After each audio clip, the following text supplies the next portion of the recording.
Hola, hola, ¿qué tal? Bienvenidos a este reportaje especial. Hoy vamos a hablar de un hecho que sacudió al mundo entero, el ataque del grupo Hamas contra Israel el 7 de octubre de 2023. Este día no solo cambió la vida de miles de personas, sino que también marcó un antes y un después en la historia reciente del conflicto entre israelíes y palestinos. Vamos a explicar quién es Hamas, por qué ocurrió este ataque, qué pasó exactamente ese día y cómo está la situación hoy en día. Hamas es un grupo palestino que nació en 1987 en medio de la primera intifada, una serie de protestas palestinas contra la ocupación israelí. Se considera un movimiento islamista, lo que significa que mezcla religión y política. Desde su origen, Hamas ha dicho que quiere liberar Palestina y no reconoce a Israel como país. Por esto muchos países como Israel, Estados Unidos y la Unión Europea lo consideran un grupo terrorista. Hamas tiene dos partes importantes. La primera es la parte política que gobierna la Franja de Gaza desde 2007, tras un conflicto con su rival político, Fatah. La segunda, que es la parte militar, que se encarga de llevar a cabo ataques como los cohetes que disparan a Israel. En resumen, Hamas se presenta como el defensor de los derechos de los palestinos, pero sus métodos, sobre todo los ataques contra civiles, han sido fuertemente criticados en todo el mundo. Para entender lo que sucedió el 7 de octubre de 2023, tenemos que ver qué pasaba en la región antes de esa fecha. La situación entre israelíes y palestinos era muy tensa. En Cisjordania, los enfrentamientos entre soldados israelíes y palestinos eran casi diarios. En Gaza, la situación era aún más grave. Más de 2 millones de personas vivían en condiciones muy difíciles debido a un bloqueo impuesto por Israel y Egipto desde hace más de 15 años. Esto limita el acceso a alimentos, medicinas, electricidad, agua potable y la gente vive encerrada sin poder moverse con libertad. Además, el gobierno de Israel, uno de los más conservadores de su historia, está aumentando la construcción de asentamientos israelíes en tierras palestinas, lo que enfurecía aún más a los palestinos. El ciclo de violencia y represión seguía sin parar y los esfuerzos de paz entre israelíes y palestinos parecían cada vez más lejanos.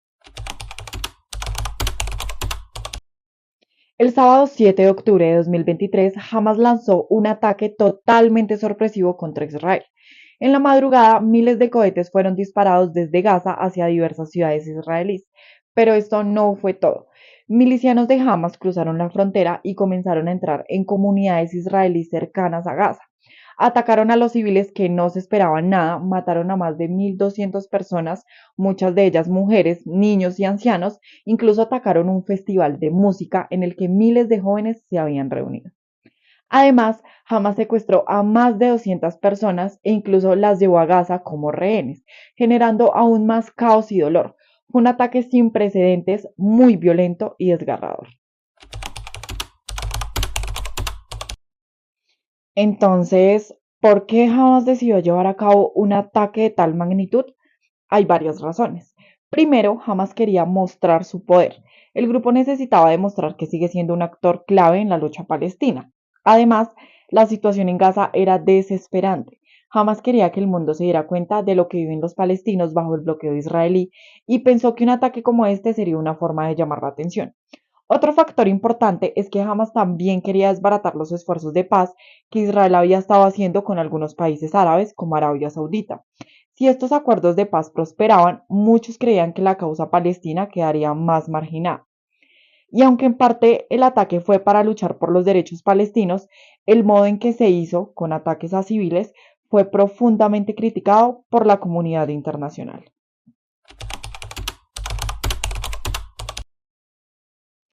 Después del ataque, Israel reaccionó rápidamente, declaró el estado de guerra y comenzó una ofensiva militar masiva sobre la Franja de Gaza.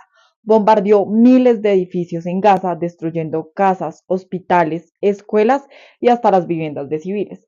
La situación se volvió aún más crítica para la población palestina.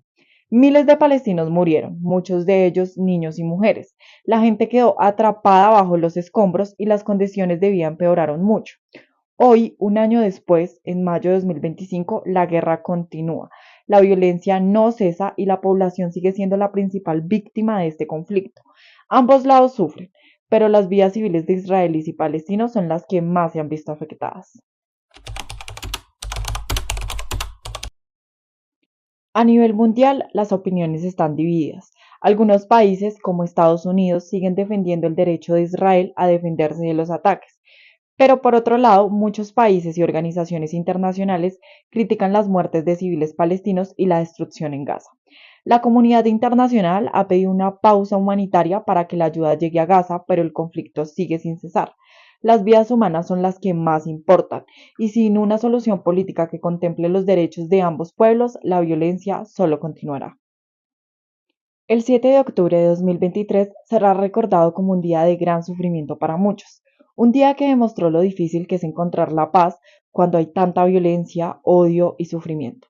El futuro de Palestina e Israel sigue siendo incierto, pero lo más importante es que nunca olvidemos que al final son las personas las que sufren la guerra y son las personas las que necesitamos proteger.